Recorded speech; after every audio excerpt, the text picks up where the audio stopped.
Mikee P, Mike Robosi in the Money Media YouTube channel. It's Breeders' Cup time, and we have Japanese contenders lining up for the Breeders' Cup again this year. So we get the experts in Japanese racing on the In the Money YouTube channel here to go over some of the contenders for the Breeders' Cup. And with me, per usual, Alex Henry, who does a lot of JRA podcasts and certainly is tweeting about Japanese racing on a daily basis. Alex, welcome in. Thanks for having me. Another great edition of the Breeders' Cup. Can't wait to talk. We have Alan Carasso in, and obviously he's covering some of the Japanese contenders. Alan, I saw your article you had posted on Twitter and in the Thoroughbred Daily News that definitely went over some of these Japanese contenders. A must read. I will put a link to that in the comments. Welcome into you. Thanks, Mike. I appreciate the invite as always, and looking forward to chat. Last but not least, Klaus Ebner hanging out at Woodbine on his way to Del Mar, but certainly definitely locked into the JRA and Japanese racing. So, Klaus, always good to get your opinions. Yeah, thanks for having me, Mike. And I will be wearing my Forever Young underwear on Saturday.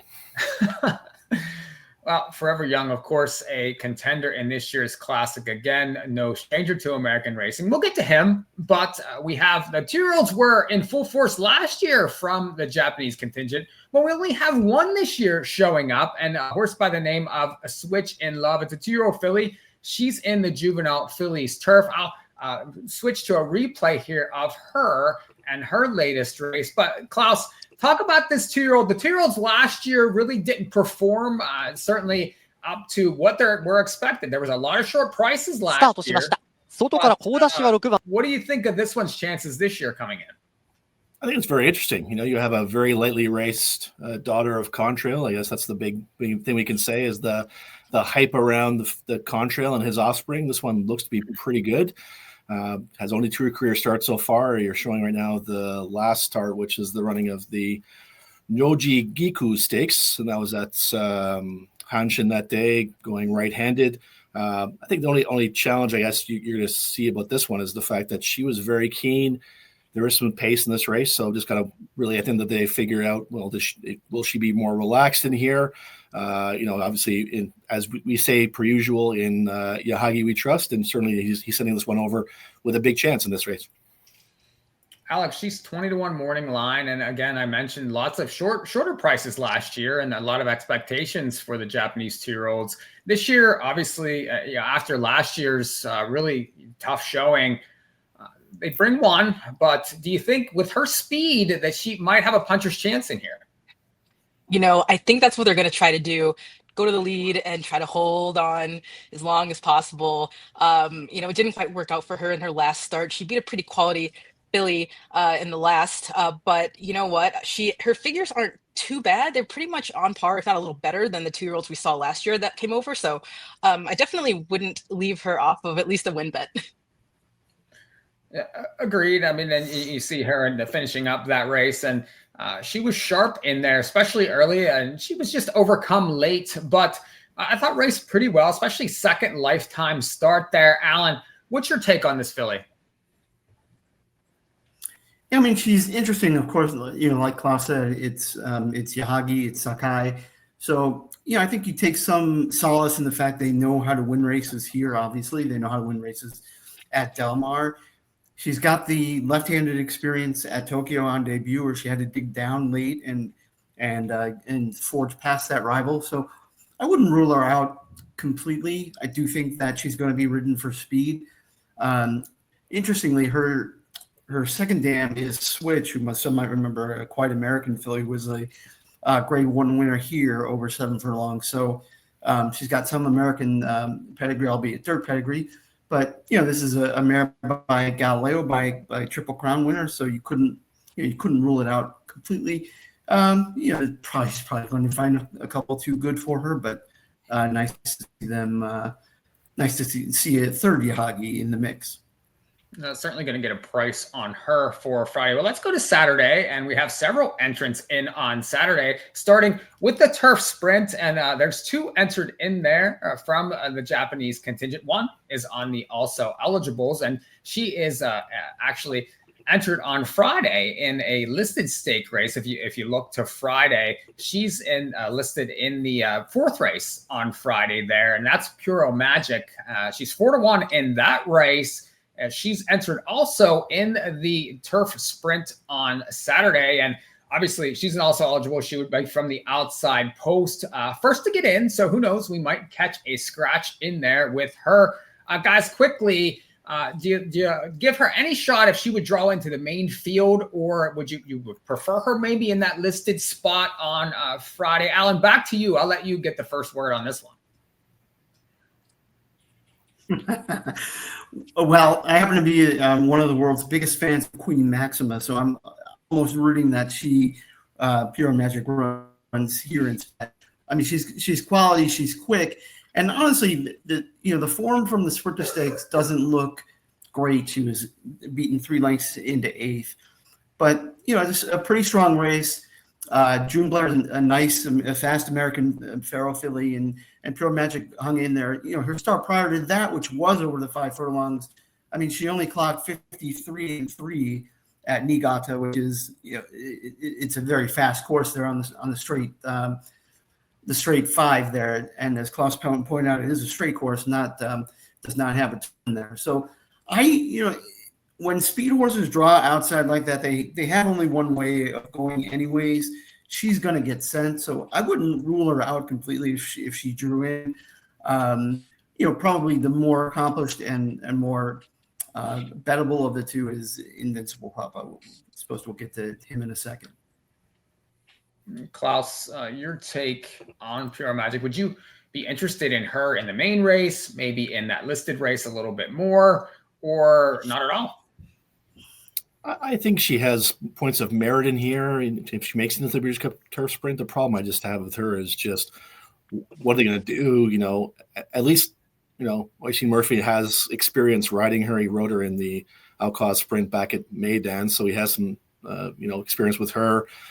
I didn't see that many great horses in that race in terms of the Alcaz. Of course, obviously, Win Carnelian came back to win the Sprinter Stakes, as Al mentioned. But again, I think her best option would be if she draws in is just to sit back and make one run. I don't know if she has that in her. She's more of a speed and tractable type. So if they have 2 options breaking from the outside, if they make it in, go or take back. And I think knowing Oisin Murphy, you probably will choose the latter and take back. And yeah, if she can make one run. Again, I just think she's more along the lines of a horse that would fill in the back end of exotics. She's making her 3rd start off the shelf. Her last race in the Sprinter Stakes wasn't great at all. So again, I just think that, if you're looking at someone to fill in the back end of tries and supers, if she makes it in, this is probably kind of a filly you can look at. Yeah, just showing that replay there from that 53-3. A 5 furlong summer dash there back on August the 3rd, Alex. And we're seeing on the replay here, quite the quick race, really tight finish. What's your thoughts on this filly? I actually had this filly as my second right under Forever Young as far as my internal ranking for the Japanese contingent this year. I noticed that for all international shippers, one of the greatest single metrics and success for the Breeders' Cup has been a top 5 finish in a global tier grade 1 race, whether that's Royal Ascot, whether that's Dubai Carnival, Saudi Carnival, et cetera, et cetera. So that 5th in the Alcaz Sprint, even though it wasn't the best field by any means, and she did finish a very well beaten 5th, that experience there, along with Joaquin coming back to ride her, as the team has already said, really makes me intrigued. So I do hope she draws in. Yeah, and you mentioned some of the World Traveler type horses, the ones that can ship and race well at that top level, and that's I think an important factor. And certainly you're going to have plenty of information on the In the Money Plus side for the Japanese contenders, and we talked about that this morning with some of those horses that have raced well in some of those bigger spots on the international level. So that is certainly very interesting for that one. Another one in that turf sprint, though, Invincible Papa. Alex, back to you for this one. Now, this one's Australian bred, but has been racing in Japan, has won 2 of his last 3 starts versus pretty big fields at big prices here, especially last time was 12.9 to 1. So big field, would this one maybe give you a long shot chance? Absolutely. It's really funny. On Netkeiba, on the Japanese side, there's a little place where fans can write in sentiments about the horse, right? So all September, they were writing, please go to the Everest, please go to the Everest for Invincible Papa. Well, he ended up here. It's not quite the Everest. And I think the connections probably are happy they didn't go to the Everest after that awesome result from Kaiying Rising. But these races he's been running, I'm looking at his speed figures right now in Netkeiba, they're all in the red, meaning fast, all over 100. He hasn't dipped under 100 since last summer. So he's a very quick horse. Another one who likes to be up near the front, which is always positive. I know that in the past for this race, leaders typically did better, but I know that trend has kind of been broken over the last couple of years. So it's not a necessity, but he does need to break in this quick American speed race. And I think he can do that. Klaus, what's your take on the Japanese sprinters, especially coming over? I mean, that American speed is legitimate, obviously, but we've seen a lot of international. It used to be they couldn't maybe win this race, but lately, maybe not necessarily Japanese horses, but international shippers have been doing much better in the sprint. Yeah, they certainly have. I know typically everyone, thinks that the North American horses are the ones to watch, but in regards to the turf sprint, we've seen a lot more of the European form and European turf sprinters come to form. Again, in terms of the Japanese in here, I think this horse reminds me a little bit of again, I'm sure the team can let me know who that was, but I remember we had a pretty speedy sprinter that was in the Breeders' Cup either last year or year before. Again, his name escapes me right now, and I'm sure someone can tell me. But this one has a sort of similar form to that. Sorry? Oh, sorry. Jasper Crone. Jasper Crone, thank you. So, he to me is that similar kind of thoughts to Jasper Crone in terms of coming into this race. Obviously, I thought very highly of Jasper Crone. He couldn't handle the turns, but again, I think he deserves a shot. I do like the fact that in his last race in the CBC show that he was pressured to get to the lead from the outside. So I think he had the 13 last time out. He cleared those horses, made the lead. He's going to have a tough time doing that in here with some of the speed horses we have here from North America and from abroad. But I do think he'll have at least the capability of going towards the front and making him name it for himself. The one thing I will say is that the PPs, you look at the PPs, they don't really show it too much, especially if you're looking at the racing form. But he's been racing on dirt for most of his career, right? And he's only had 2 turf starts in his career so far, and that being the last 2 starts, that being in August and June. And he beat a good one in terms of June Blair, who just came back to just narrowly lose in the Sprinter Stakes. So I think there's something there. I think he's a rapidly developing 4-year-old colt, and I think again, I wouldn't be surprised if he lights up the tote board at a long price. Alan, give you the last word here on Invincible Papa. We saw that replay. That was quite the impressive performance there.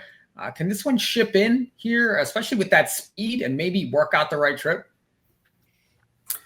Yeah, I mean, he'll definitely be ridden forward. I mean, there is going to be a bunch of speed inside of him. I feel like this race is going to set up the same way it did last year when the horses came running. Motorius just missed. Starman won the race controversially, unfortunately. So I'm curious about the 5 versus the 6 at home. Maybe there's an argument that maybe the 5 suits him better. But how crazy is it that a grandson of Invincible Spirit on top and of Canford Cliffs on the bottom wanted to be a dirt horse, and a decent one at that? It's pretty crazy. So obviously he's a versatile sort, and I would be taking a skeptical approach myself. Let's go the dirt sprint, and we have a Japanese contender in this one, American Stage, one that's 30 to 1 on the morning line. Drew the 9-hole. You have Sakai in the irons. Obviously, that one he's familiar with. This one, it's a 3-year-old colt, a jockey of Forever Young on this one, and has 8 for 9 in the money so far. Klaus, back to you. This one has been short prices in a lot of these stakes races, raced over in Dubai also. Versus some really tough horses. Can this one make some noise? Another big price on the board. I'm not as convinced with American Stage. They tried him in Dubai this year against older horses in the Golden Shaheen. Again, didn't do badly, finishing sixth against some tough ones in there, and then also lost to twos in the start before that in a grade 3. So again, that was a noted. He's a 3-year-old. So that was a 3-year-old going against older horses in the 1st of March. So that was pretty good when you think about just in terms of where he came from. Now, mind you, the start back from Dubai.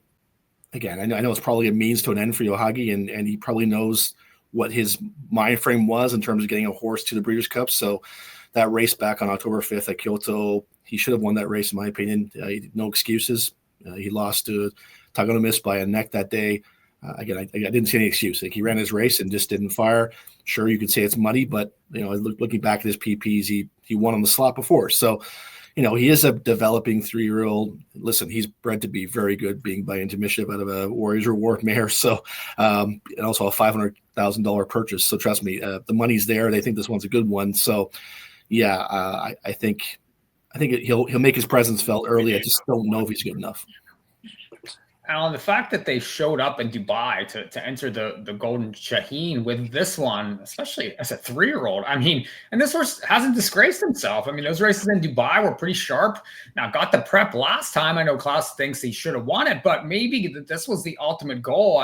This horse, this sprint is going to be a war. There's no question about it. But this is the kind of horse that maybe is very sneaky on the board. I would think 40-1 at least.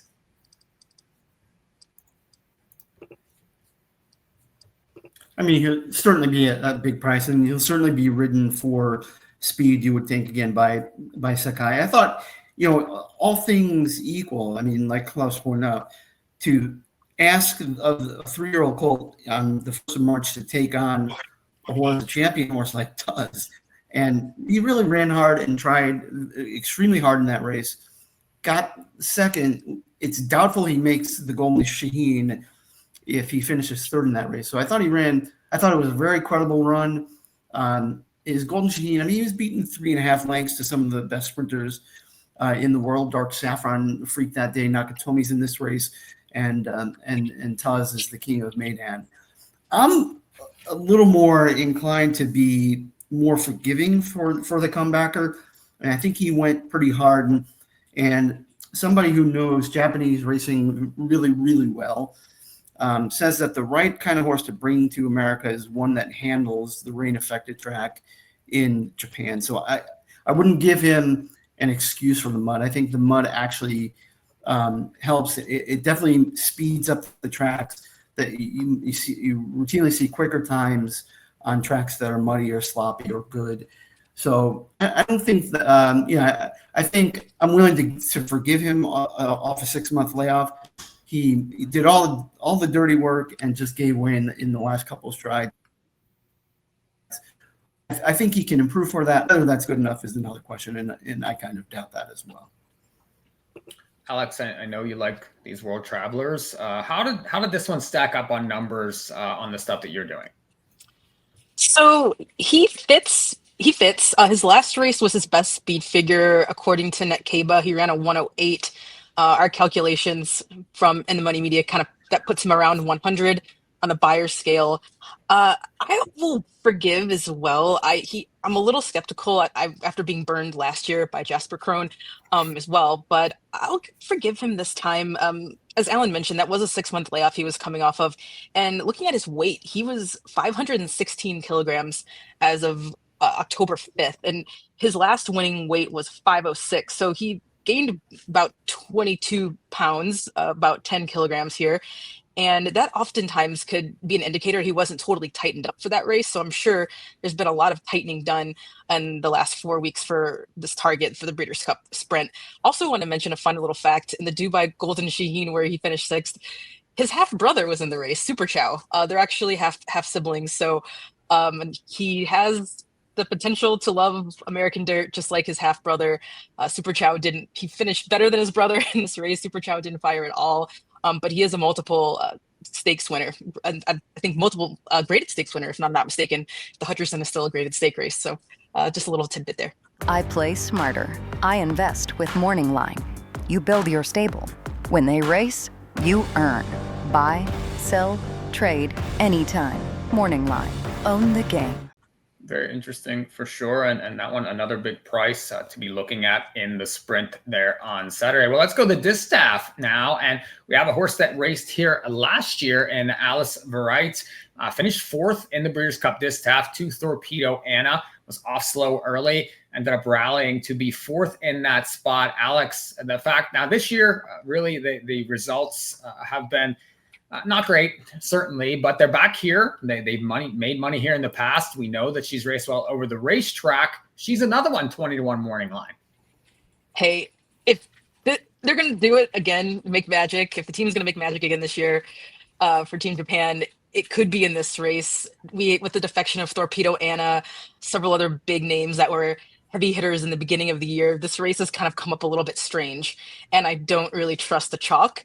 So she fits that stat of finishing top 5 in an international grade 1 race, as you said, the Distaff last year, where she was no match for our Queen Torpedo Anna, which wish her a happy retirement. But she's just kind of had one of those years that's deceptively looks mid on paper, but it's not as bad as it looks. She finished 5th in the Victoria Mile. I know that's on turf and at a mile as well, so totally different. But she kind of she's showing interest, and I like that. I would be concerned if she came in with this current form, not breaking well, not really showing interest, but she just needs to break well. She's been close to the speed for her last several races, which I think is encouraging. And if the leaders fall apart, or if the horses behind her, around her fall apart, if all it takes is for some of those short price favorites not to fire, she could be right there hanging around. We know she likes Del Mar, as you said. So I would not give her a shot at anything less than maybe 20, 22-1, 25-1, but I would give her the shot. Yeah, loaded field, and with all those recent results, especially on the grass. I mean, she obviously came in prepping on the grass and racing on the grass last year, but showed up on the dirt and was okay. Alan, what do you think of her here? I mean, she's going to probably drop out and look to maybe pick up pieces again. There's plenty of speed for her to chase, though, and maybe she picks up a few more this year.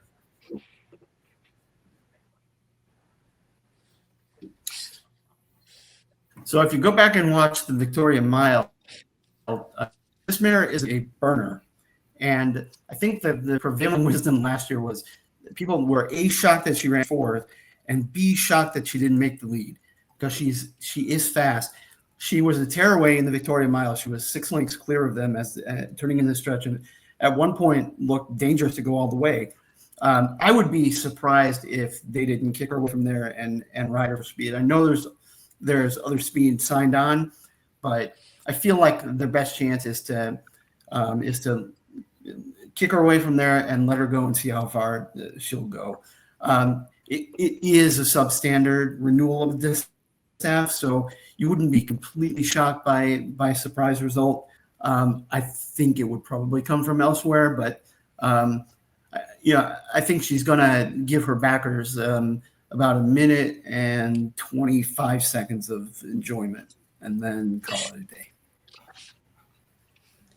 Klaus, we had an upset a couple years ago in this race by a Japanese contender. So can this one pull it off again? I mean, that was a 50-1 shot. Yeah, she's no Marshall right now. And listen, I applaud the connections for taking their chance in here. Listen, the race she ran last year was respectable. She finished a respectable fourth, but someone had to finish fourth in terms of that race last year. Her form this year, as Alex mentioned, is a sneaky form because, again, she has had some really good races. I like the fact that Kyle Frey comes aboard again. At least he's familiar with her, and hopefully, to Alan's point, gets her out of the gate a little bit more brisker this time. I do think she'll be closer to the pace than she was last year. It is a substandard Distaff edition. I think she's a back end of tries and superfectas in this race. Will she shock me if she wins? Yes. Will I have some money on her just in case she wins? Yes. But again, I think she's more along the lines of the back end of exotics in this race. Yeah, definite insanity play for Klaus, probably on every Japanese contender, I would think. Well, we have a horse in the Breeders' Cup Mile also here, a mile on the grass, and it's race number 10 on a Saturday. And the horse's name is Argene. Now, this one, another 20-1 morning line, comes off a win in a Grade 3 class. Back to you. This one has had sharp form so far this year. 3 starts and you have a win. The second just missed. Tried the Victoria Mile, ended up 4th in that spot, beat less than a length. So, and again, another wide open race. You give this one any chance? You got Frankie also. Yeah, I think the fact that she has Frankie aboard will drive her odds down significantly. So, that 20-1 morning line will probably more be along the lines of, 12, 13-1, probably, I think. It is a deep field, though. She has some really tough horses from Europe and locally to fend off. But again, she gets in light. She's coming into the race in key form. If you go back to that Victoria Mile race, she almost won that race. Like she came in with a storming run. I think if she wasn't stuck in between horses, she may have actually won the race. But she took a bit of bumping in between horses there in that race. Ran a great time. That was also left-handed at Tokyo as well. Came back after that with a key prep for this, winning in the Hokkaido Shimbun High, which again another great race. And she seems to know where the finish line is. And if you take away that, or at least look at that fourth as only being fourth by a half length, she has nothing but top finishers, so a head and a nose this year in terms of her starts. So yeah, she's a filly that's in with the right form, has the right jockey aboard with Frankie Dettori, and I think she, for me, is probably the best horse outside of Forever Young on the card. Alan, you share the same opinion on this one? It seems like Klaus is pretty high, and we know how this mile goes sometimes. I mean, it's whoever gets the right trip necessarily. I mean, there's a lot of things that can go on in that race. Yeah, I got stuck into her form pretty good and looked at a bunch of her races. And she is very interesting, and she's obviously lightly campaigned. She ran very well first off the layoff this year to miss by nose at Hanshin going right turn mile. And then I agree with you, Klaus. She was kind of stuck. They were all bunching up at the finish of the Victoria Mile. And let's talk about the winner for a minute. Ascoli Piceno came into the Victoria Mile having won the 1351 turf sprint in Saudi Arabia. So there's that benchmark international form Alex was referring to. And I think that is applicable here too. I kind of thought watching her she was out on her feet a little bit in the final furlong of the Queen Stakes. And it may be because 9 furlongs may stretch her. She may be a miler in true form. Mitsu Nakauchira is an excellent trainer. He's gone for Frankie Victoria. I can't decide whether I agree, Klaus. I think Frankie is detrimental from a value standpoint. And I can't help but wonder if there wasn't I know it's Tenno Show weekend back home, so it was going to be tough to sort of recruit these riders to come. I kind of find myself wishing that, and maybe the straw that would break the camel's back is if they'd sent the top Japanese rider to partner with her, I might be convinced. I think she's pretty good. I think this is a good race, and she's probably no better than 4th or 5th for me. Alex, 7 wins in 14 starts, and you have Frankie on board. Are you convinced, or do you prefer others? I like her, and I like the ballsy move that Nakauchira did to put her in the mile versus the filly mare turf. I think for me, she would probably be a fade if she went to the filly mare turf, being at, I believe that's at 11 furlongs, right, or 10 furlongs. So I think, as Ellen said, I don't think she wants any part of longer than a mile. But she gutted out that win in the Queen Stakes. That was like 146, I believe, flat, really, really close to the track record, which was like 145 and like 3/5. So yeah, she's a runner for sure.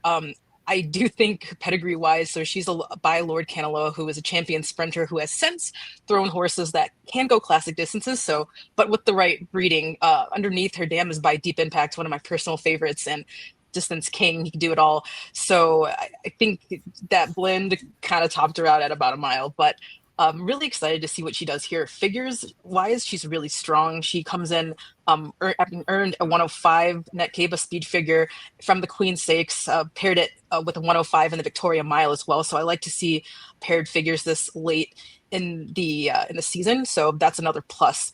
Yeah, I'm really excited to see her run. She's one that I'll definitely be betting and putting in my horizontal wagers as well.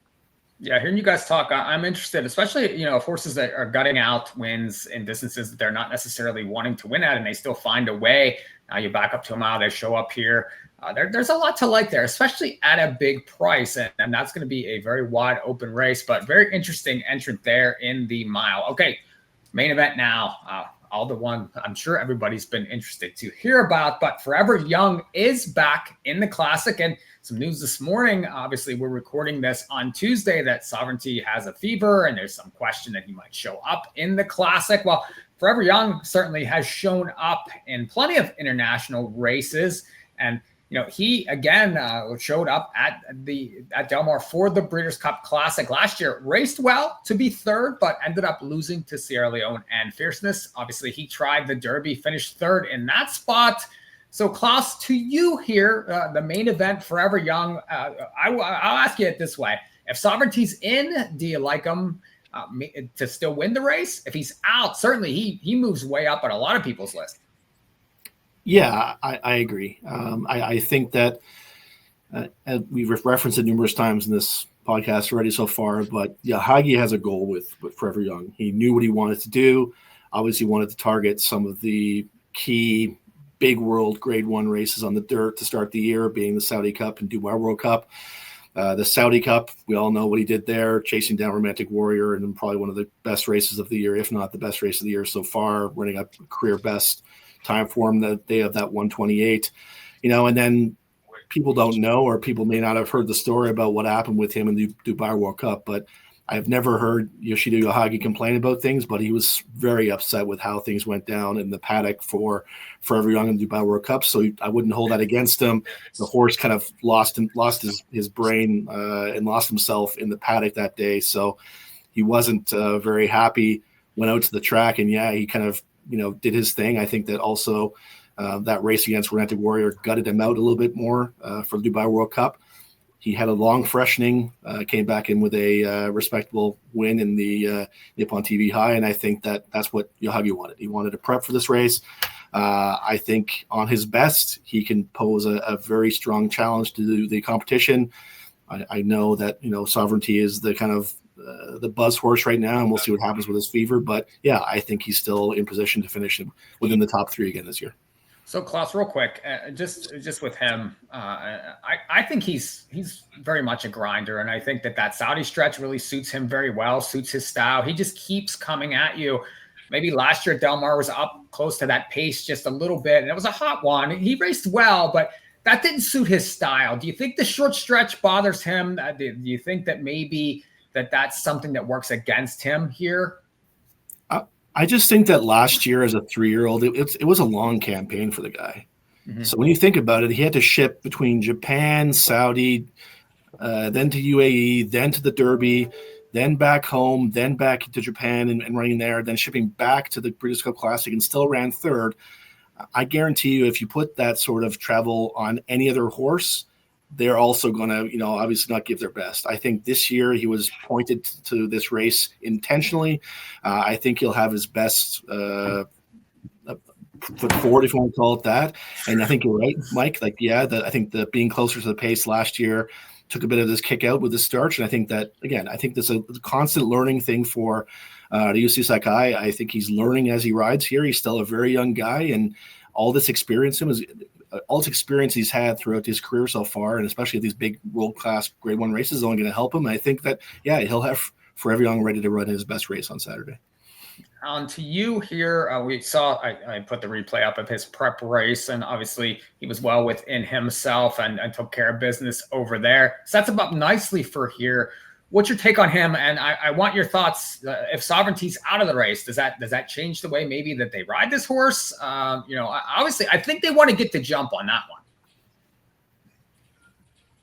So I think there are a couple of interesting things here. Number one, the presence of the much ballyhooed contrary thinking. He benefits Forever Young sovereignty as much as he benefits Sierra Leone. So if he's there to ensure a fast pace, that doesn't just mean I'm here to help Sierra Leone. So I think that that conveniences Forever Young. I happen to think, yes, Forever Young has shown grinding abilities.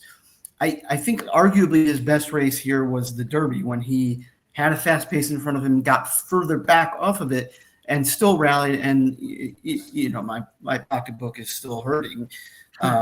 You know, he should have won that race. So, I mean, a little anecdote: in 2002, I froze my behind off sitting on the apron at Arlington Park, and I loved Vindication that day. And when Sky Mesa came out, I was dreading it because I was looking to get like 8-1 on Vindication.